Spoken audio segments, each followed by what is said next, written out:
Greetings, noble viewers. Today I, the English nut, sit before you to explore the illustrious, often pompous world of titles of address. Ever wanted to know how to address a king, a queen, a duke, or well, someone who might just want to feel more important?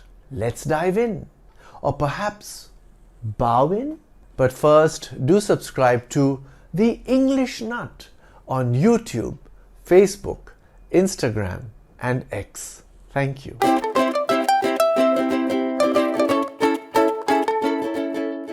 Nowadays, noble titles of address are rarely used, but it's good to know them just in case.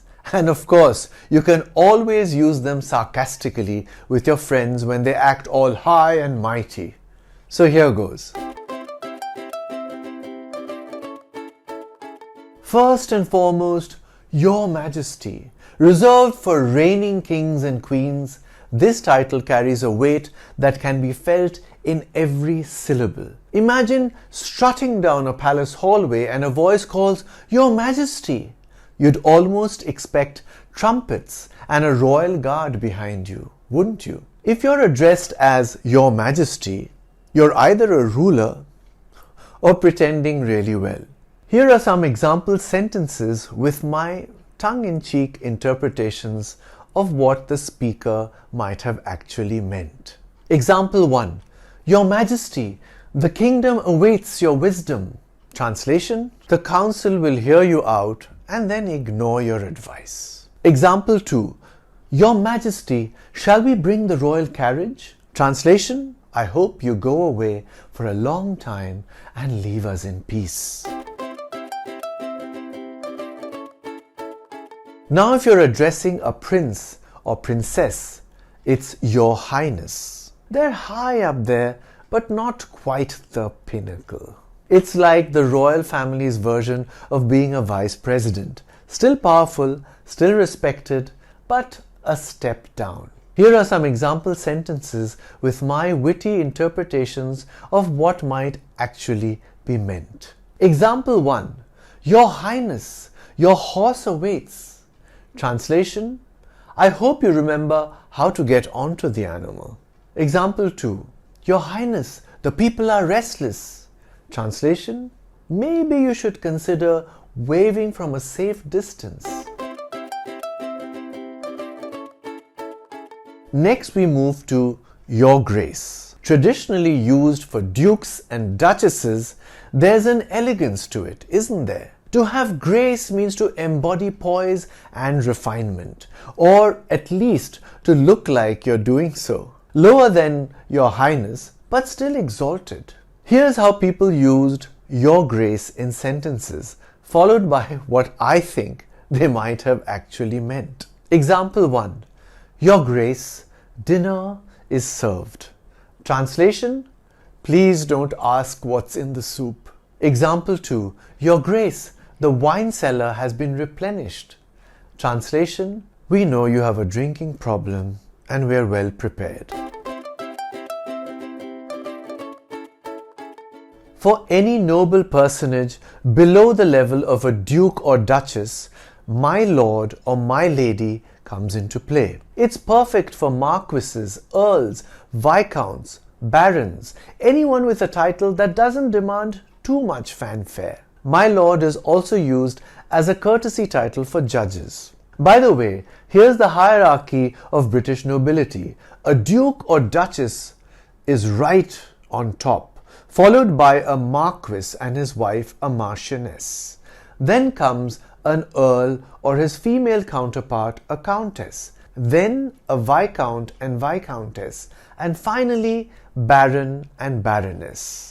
Here are some example sentences and my interpretations of what they really mean. Example 1. My lord, your sword has been polished and awaits you. Translation: you probably won't need it, but it does look rather shiny. Example 2. My lady, the household accounts are ready for your review. Translation: hopefully your arithmetic is too weak for you to calculate how much we've stolen. My lord traces back to Old English hlaford, which originally meant guardian of the loaf. A rather unglamorous origin for something that sounds so grand. Milord was a term for an English nobleman, especially one travelling in Europe. Derived from my lord, it became milord in Middle French, meaning a wealthy or noble man, and then re-entered English. Though rarely used today, milord persists in humorous contexts, adding a dash of old world charm. In British and even Indian courts, my lord or milord were pronounced as malud in the past, but now this pronunciation is obsolete. Your lordship is another respectful way of referring to or addressing a judge, a bishop, or a man with any of the aforementioned titles: Earl, Marquis, Viscount, or Baron. If your lordship pleases, may we proceed? Your ladyship is the feminine equivalent of your lordship. Milady is the feminine form of milord. In the Lord Prestimian book series, author Robert Silverberg writes, "I hesitate to disturb Lord Prestimian's holiday in Maldemar without your permission, milady." The word can be used not only to address a noble woman, but to refer to her as well. I was waiting in milady's parlour. Today, milady also refers to a woman of fashionable and expensive tastes.